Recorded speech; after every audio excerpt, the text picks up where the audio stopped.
Perkenalkan, nama saya Rizky Putri Asyari dari kelas Tadris IPA B IAIN Ponorogo. Apa kabar kalian? Semoga baik-baik saja ya. Sebelum memulai video ini, marilah kita berdoa terlebih dahulu. Berdoa mulai. Amin. Jangan lupa juga ya teman-teman untuk senantiasa menjaga kebersihan diri maupun lingkungan sekitar kita, sebab pandemi masih belum beranjak pergi. Pada kesempatan kali ini kita akan membahas tentang saya lupa jam berapa ya ini? Wah, ternyata sudah jam 1. Hari ini kan ada acara berita kesukaan saya. Tunggu sebentar ya teman-teman, saya nonton dulu. Oh, atau kita nonton sama-sama saja ya? Oke? Klik.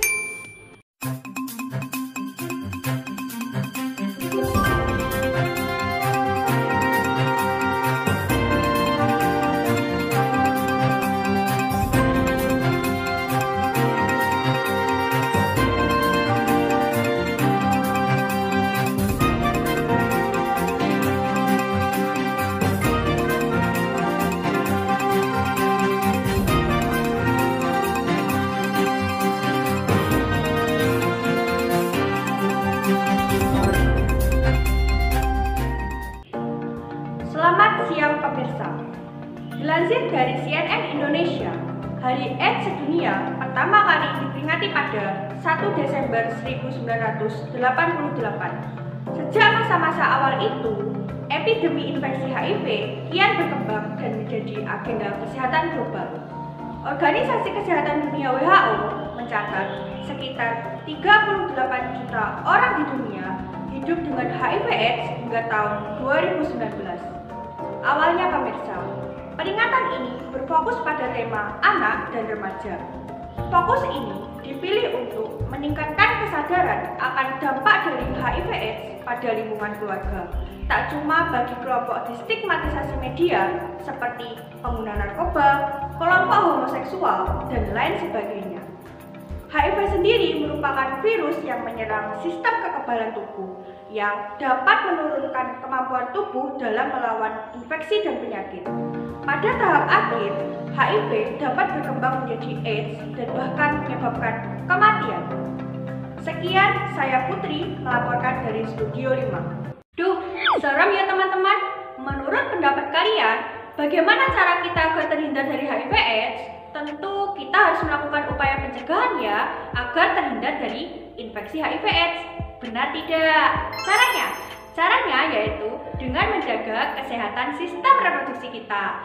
Nah, kebetulan sekali nih, karena pada kesempatan ini kita juga akan membahas tentang kesehatan sistem reproduksi yang tertuang pada KD 3.1 dan 4.1 kelas 9 semester 1 berikut.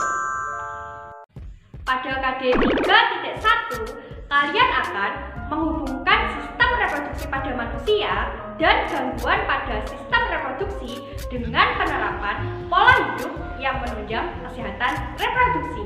Sedangkan pada KD 4.1, kalian akan menyajikan hasil penelusuran informasi dari berbagai sumber terkait kesehatan dan upaya pencegahan gangguan organ reproduksi. Jadi, setelah menyimak video ini, diharapkan kalian akan mengetahui yang pertama, pengertian dan pentingnya kesehatan sistem reproduksi.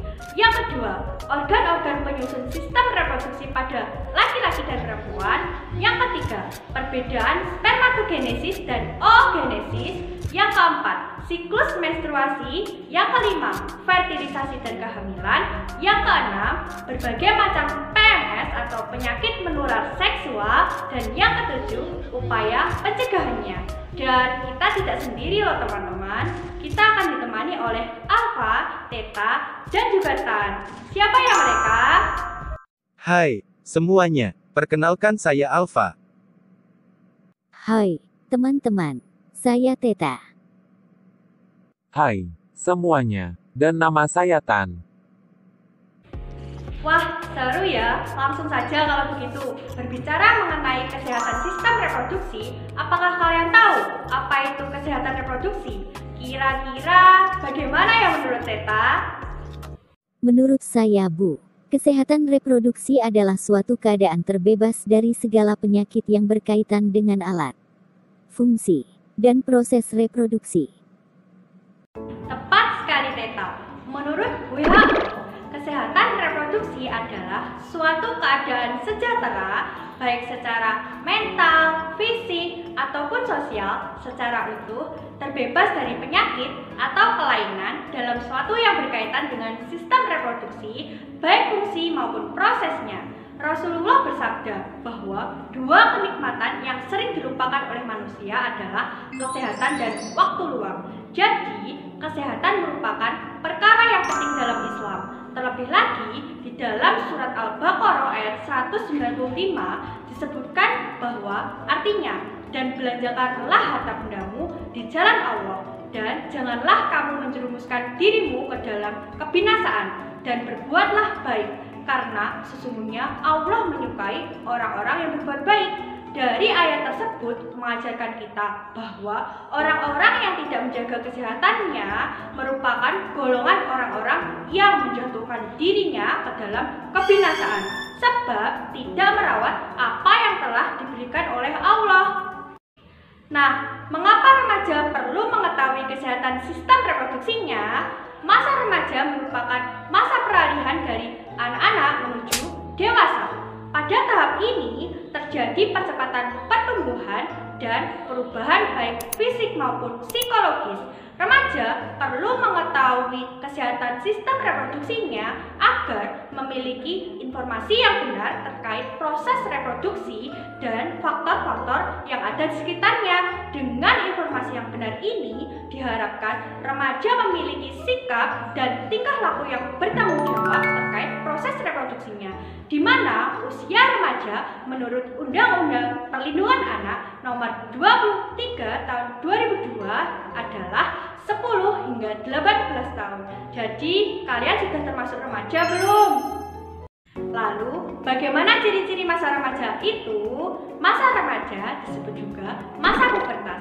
Masa pubertas ditandai dengan perubahan-perubahan fisik meliputi penampilan fisik seperti bentuk tubuh dan proporsi tubuh. Selain itu, juga terjadi perubahan fungsi fisiologis berupa kematangan organ-organ seksual. Perubahan tubuh ini disertai dengan perkembangan bertahap dari karakteristik seksual primer dan karakteristik seksual sekunder. Nah, apa ya perbedaan dari karakteristik seksual primer dan sekunder ini? Alfa, Theta, apakah kalian tahu? Menurut buku yang kami baca, karakteristik seksual primer mencakup perkembangan organ-organ reproduksi. Sedangkan karakteristik sekunder mencakup perubahan bentuk tubuh sesuai dengan jenis kelamin. Seperti pada remaja perempuan, ditandai dengan menstruasi pertama, tumbuhnya rambut-rambut halus di area tertentu, pembesaran buah dada dan pinggul.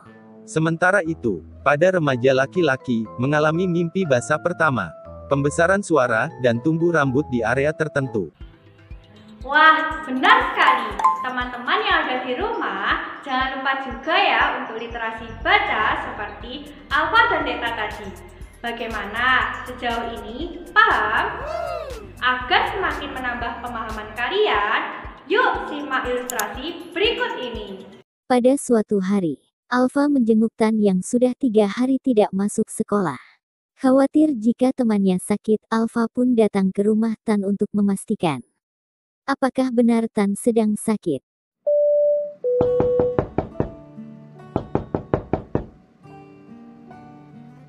Wah, sepertinya ada tamu. Siapa ya itu? Silahkan masuk saja. Pintunya tidak dikunci.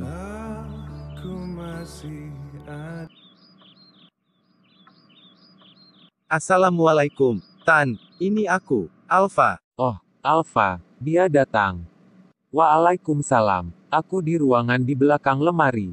Sisi kananmu. Sisi sebelah kananku. Oke.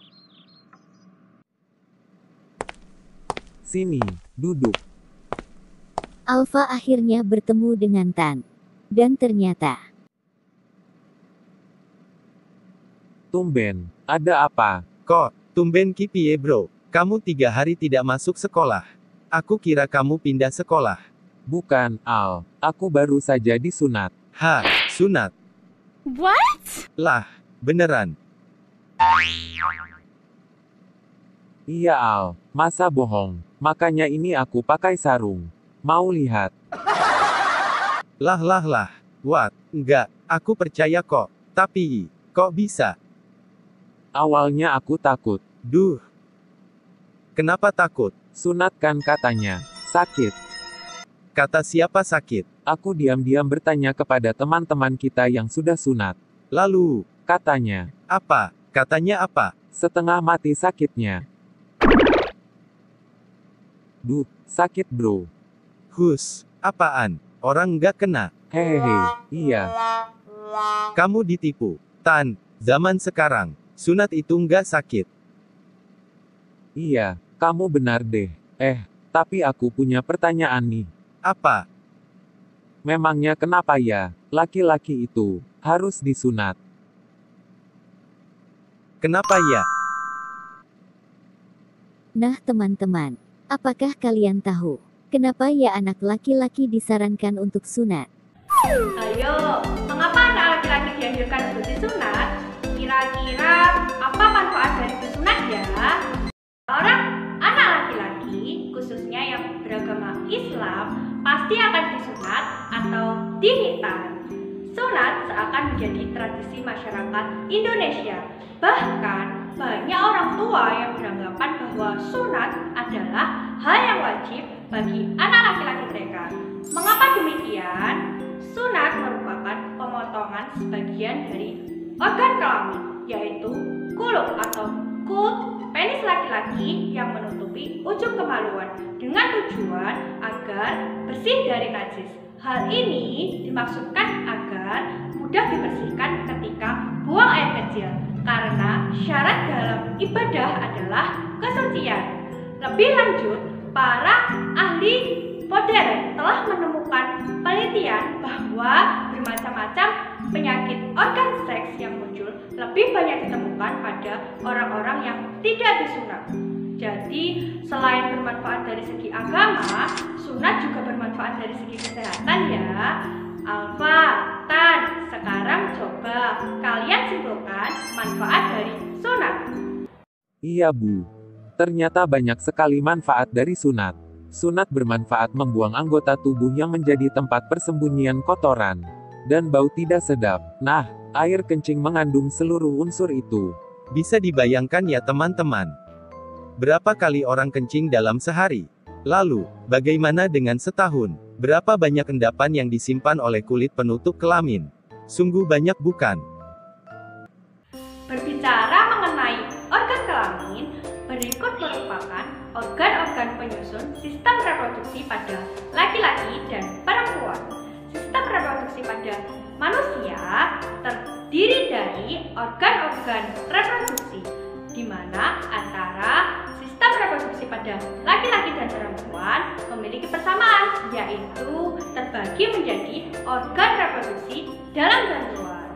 Untuk menambah pemahaman kalian mengenai organ-organ penyusun sistem reproduksi beserta fungsinya, bacalah buku siswa halaman 9, lalu kerjakanlah soal tantangan live worksheet berikut. Cukup salin link yang tertera atau klik pada deskripsi video di bawah ini. Lalu kerjakan dengan semangat ya. Oke, selanjutnya adalah spermatogenesis dan oogenesis. Pernahkah kalian mendengar istilah tersebut? Spermatogenesis diartikan sebagai proses pembentukan sperma. Pada tahap ini terjadi pembentukan sperma di dalam tubulus seminiferus dan dimulai ketika laki-laki memulai masa pubertasnya. Sedangkan oogenesis merupakan proses yang terjadi pada perempuan di mana terjadi proses pembentukan sel telur di dalam ovarium. Nah, sekarang coba amati gambar tersebut. Tahukah kalian mengapa sel sperma manusia terlihat memiliki bagian kepala meruncing di ujungnya? Bagian sel sperma manusia dilengkapi dengan akrosom yang menyebabkan bentuk runcing. Bagian ini dapat menghasilkan enzim hyaluronidase yang berfungsi menembus dinding sel telur. Lalu, apakah fungsi dari ekornya? Fungsi ekor sperma yaitu sebagai alat pergerakan untuk mencapai sel telur. Kemudian, pembentukan sel telur dari oogenesis ditandai dengan adanya menstruasi. Bagaimana menstruasi itu? Ayo, simaklah video berikut ini. Yaitu proses luruhnya dinding rahim yang keluar melalui vagina disertai dengan cairan menstruasi.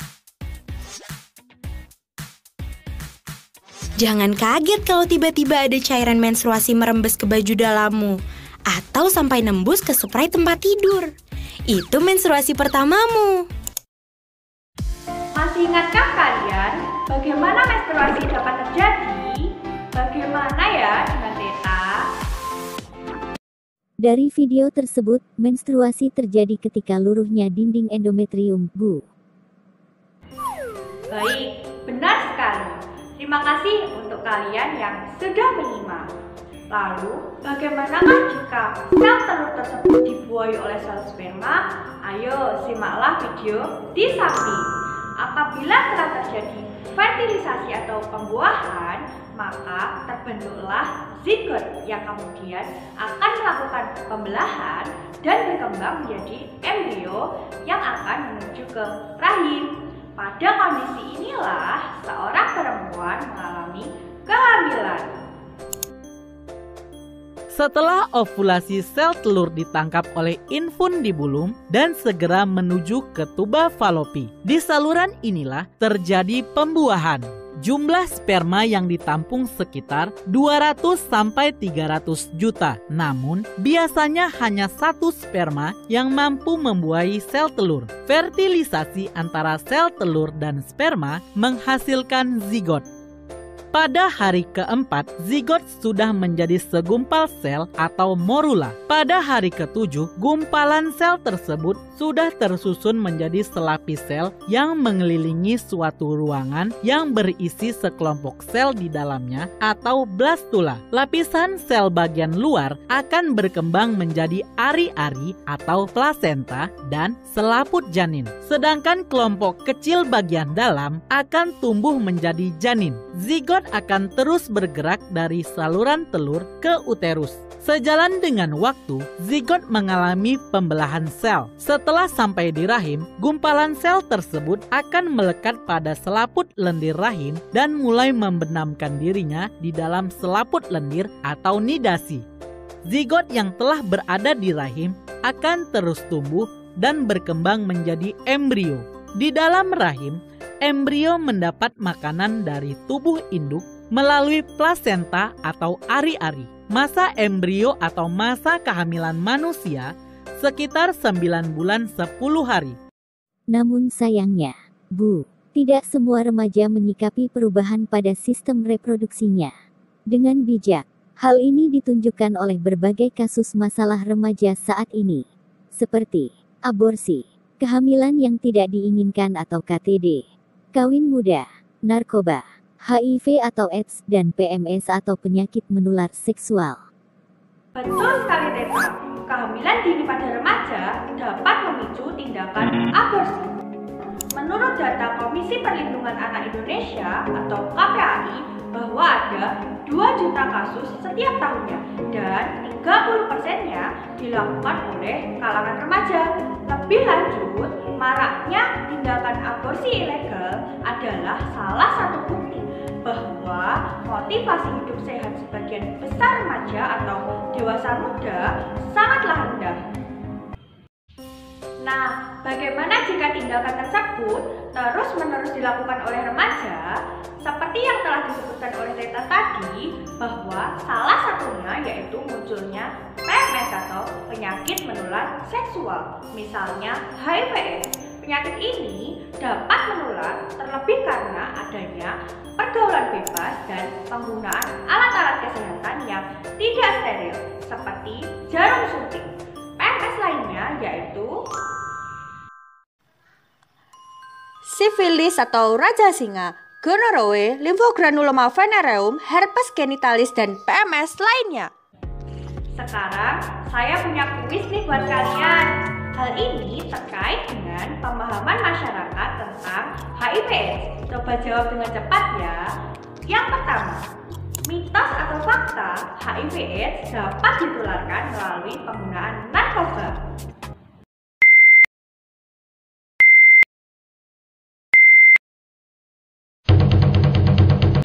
Jawabannya fakta.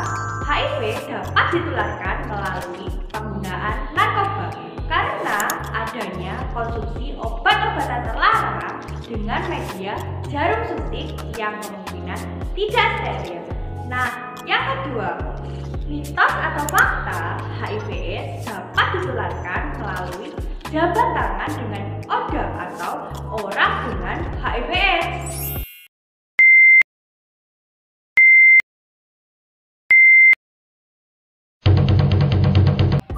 Jawabannya adalah mitos, karena tidak benar penularan HIV/AIDS melalui jabat tangan dengan odam, kecuali terdapat kontak dengan produk darah atau cairan penderita. Bagaimana? Jadi selama ini kalian sudah benar atau belum? Sudah kan? Oke, sekarang kita refleksi dulu ya. Hari ini kita sudah belajar tentang kesehatan sistem reproduksi. Ya, sesuai namanya ya, terhindar dari penyakit-penyakit yang menyerang organ-organ reproduksi. Lalu, organ-organ penyusun sistem reproduksi. Ada organ bagian dalam dan organ bagian luar. Selanjutnya, perbedaan spermatogenesis dan oogenesis. Ayo, tadi apa? Ya, benar sekali. Spermatogenesis adalah pembentukan sperma pada laki-laki, sedangkan oogenesis adalah pembentukan sel telur pada perempuan. Lalu tadi ada, ya benar sekali, menstruasi. Menstruasi adalah luruhnya dinding endometrium karena sel telur tidak dibuahi oleh sel sperma. Lalu selanjutnya apa ayo? Ya, benar sekali, fertilisasi dan kehamilan. Setelah fertilisasi tadi, terbentuk zigot, lalu berkembang menjadi embrio. Lalu kalau PMS, ya penyakit menular seksual, misalnya HIV/AIDS, sifilis, gonorrhoea, dan PMS lainnya. Nah, untuk PMS lainnya ini, kalian bisa mencarinya di internet ya. Terakhir, cara untuk terhindar dari PMS. Ayo. Ya, benar sekali. Dengan menjaga kesehatan sistem reproduksi kita. Duh, kalian pintar sekali. 2 jempol nih buat kalian. Sistem reproduksi pada manusia harus dijaga sebaik-baiknya. Selain untuk kesehatan, hal ini dilakukan sebagai cara kita mengagungkan ciptaan Allah. Kesehatan merupakan salah satu contoh dari takdir mu'alaf. Maka dari itu, mari kita mensyukuri anugerah tersebut dengan menjaga kesehatan sistem reproduksi kita. Sebab hal tersebut merupakan bentuk iman kita kepada qada dan qadar Allah. Kita harus menjaga pergaulan walaupun dalam surat Fatir ayat 11 disebutkan bahwa Allah telah menjadikan manusia berpasang-pasangan laki-laki dan perempuan. Namun anugerah tersebut harus kita syukuri dengan melakukan pergaulan yang aman dan tidak berisiko.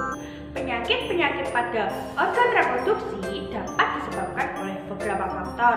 Faktor utamanya yaitu karena kurang menjaga kebersihan organ reproduksi. Apabila kurang terjaga kebersihannya, maka dapat memicu penyakit PMS yang disebabkan oleh jamur, bakteri, dan parasit lainnya. Oleh karena itu, berbagai upaya harus dilakukan oleh pemerintah, tentunya dengan dukungan masyarakat dan kalian sebagai generasi muda. Upaya tersebut misalnya, yang pertama, peningkatan pendidikan, pengetahuan, dan keterampilan. Yang kedua, perlindungan terhadap kekerasan, eksploitasi, dan diskriminasi. Yang ketiga, jaminan atas kesehatan mental dan fisik seperti konseling pro pada remaja. Dan yang terakhir, penyediaan ruang publik sebagai wadah ekspresi diri. Baiklah teman-teman, setelah menyimak video ini, akhirnya kalian mengetahui pentingnya kesehatan sistem reproduksi. Oleh karena itu, ayo lakukan kegiatan berikut ini.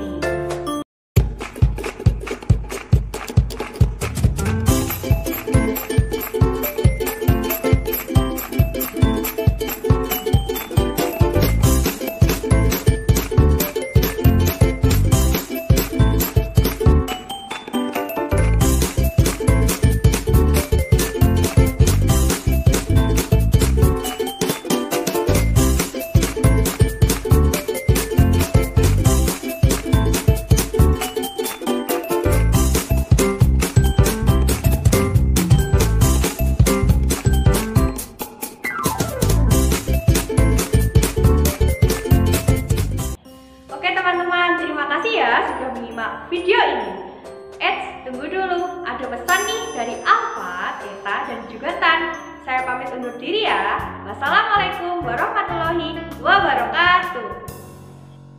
Teman-teman, mari kita berjanji untuk senantiasa menjaga kebersihan dan kesehatan diri demi Indonesia yang lebih baik. Karena kita adalah generasi pintar, pencerah kehidupan bangsa.